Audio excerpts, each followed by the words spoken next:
They should be able to mitigate some things, and this just goes freely over to Faker. I don't like this from KT. I mean, I don't know if you've got a different take, Crawler, but the Viego lock-in screams. I want to go for something like the Talia or potentially the Annie here. It's very easy for T1 to grab his ear and then ban some of those strong synergy champs away. Not going to go for the Ahri, not going to go for the Annie that is also still available and still pretty strong here. Oh, okay, I say that. We'll lock it in. I like this a lot more than Tristana because it gives you so much utility in team fights, gives you that extra burn damage. Is going to be and Carrier hovering the Aphelios. Certainly a few options left available for Gumayusi. Not going to be shut out of this draft nearly as much as last time. And here is his prized Xayah towards that bottom side of the map. So much comfort still here for T1. They don't have a Maokai, but everything else looks pretty T1 to me. When T1's names are called out, and here we are, under the rift for the second game. Faker taking a bit of damage. That's a flash from Lehens. Everyone turning up for this party. It reminds me of Dumbledore all those years ago. Auto attacks every time BAD tries to step up. It's 100 times. These two have now faced off 100 games between them. Incredible stat here. Two legends of the LCK. And, I mean, they're going to look for a dive here.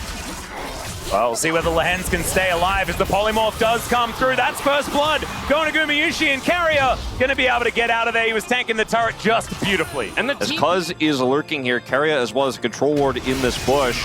Well, they're going to launch forward. Faker doesn't quite have level 6 yet, and Cuz going to find that Carrier is here in this lane as well. BDD in this lane thus far. Shoes purchased for both Faker and BDD of differing varieties. That's a nice knock-up though here as Carrier immediately going to use his flash to get himself out of the way. Gumayusi just not to be startled though. He's just going to fight back. It doesn't look like here. The edge of that minion was very close to him. Ooh, it's going to quite significant. As Amy's farming this out, looking for an engage. Another knock-up going to come forward is now Cuz. Let's see where he comes from. There he goes. Finds the cleanse from Gumayusi. The Heartbreaker going to come forward as well. Blade Caller is really good from Gumayusi though. Yeah, Oner actually getting it down pretty low as Keen is looking to annoy him. Carrier is going to turn up. Faker in here as well. Keen could be in trouble. Dominus is going to get popped, but really nice buffering.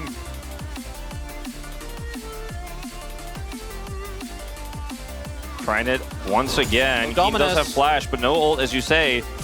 He's going to turn up now. Zeus, World Ender has been popped. Let's see whether he can land the chains. There's the flash forward. Flash comes out as Keen is going to slice, but there's the Glacial Prison, and he's put in the ground. That's the second one for T1. In game 1 and now in game 2, a huge lead as well. BDD got his stun prepped.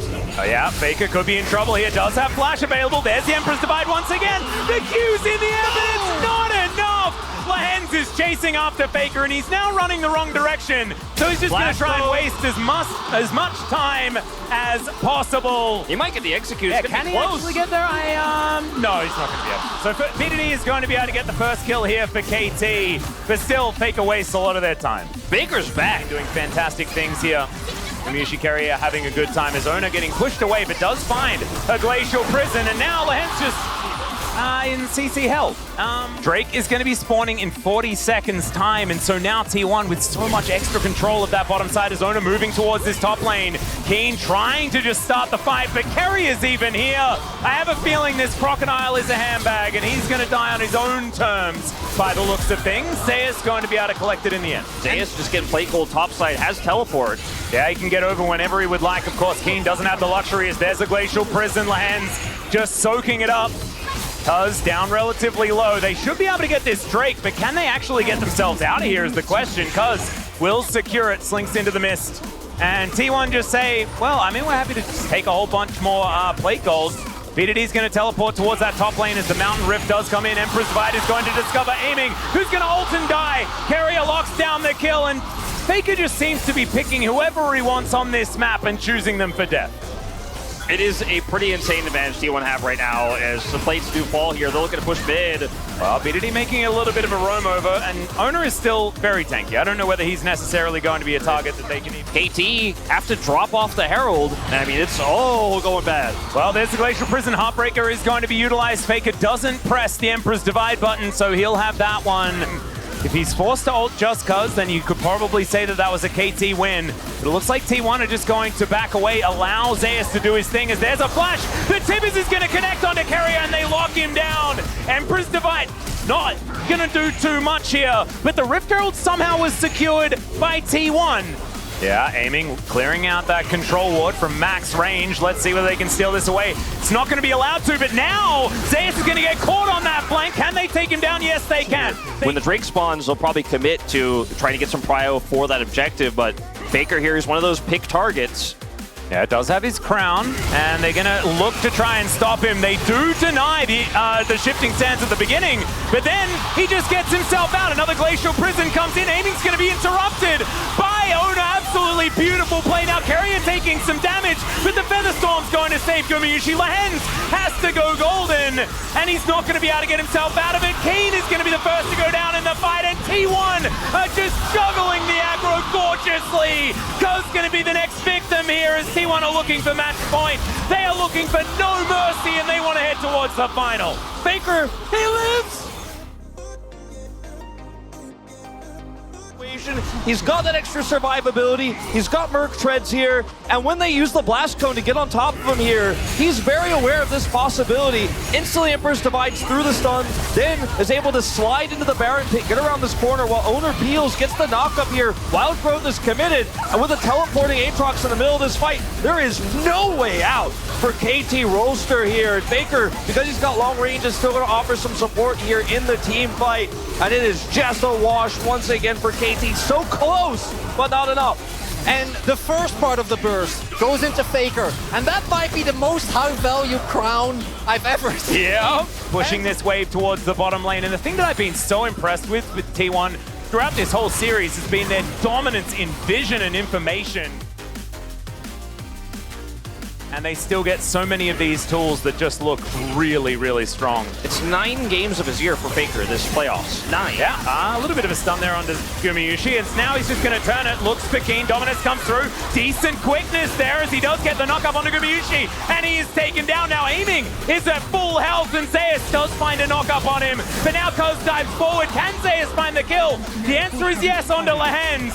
Now down to his GA though, as now Zeus is looking for aiming. The dash does come. That's a big and that shutdown. means that the shutdown goes to aiming, and maybe feeling dangerous even against this 4, 2, and 3 Aatrox, but he's so squishy, could really be a target. There's the flash forward, gets the stun onto Zeus, but he is going to get out of it relatively comfortably, and now T1 are looking to break open the base. This is going to be their trade as Zeus just absorbs all the pressure, and KT, I mean, what's happening? What are we going to do? Are we going to try and defend? Are we going to try and rush Baron? Like, what are we doing? Oner is still here, and so it's possibly a 50-50 anyway, and KT just caught with their pants down. T1, that's a free and hip. They're just out-macroing them so hard here. And T1 will start off the Baron. Where is BDD is the question. He heads towards the top side, but like you say, they know it. T1 immediately pull the trigger. This time, though, the Emperor's Divide doesn't find it. Is it going to matter? That's the question. As Gumayusi is going to lock down so many aiming. I don't think he can do it by himself. 3 kills already go down. Every carry on T1 is massive, and Zeus will get the last one against this Zeri. And yeah, BDD survives, but there's nothing he can really do about what's happening to his base. And with this, T1 about to go up 2-0 here. The expectations kind of gonna get thrown on its head in this one. It absolutely is. T1 just demolish KT in back-to-back games. Blue side, red side, doesn't seem to matter. This squad is just taking names.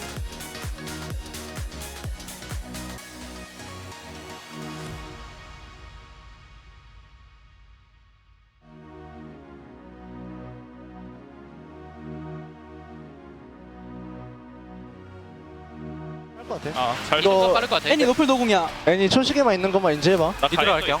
라클 마고 가자. 라칸 나와도 노플 노궁이야. 그냥 타워만 치면 될 듯. 미드 같이 쳐줘. 애니 노플 노궁. 이거부터. 뭉치지 마. 홀로만 초식에 있어, 초식에. 노플이야 애니. 애니 노플 확인. 이속 줄. 애니 피시 빠졌다. 밀면 될 듯. 나이스. 큐프 한번 박을게. 나이스.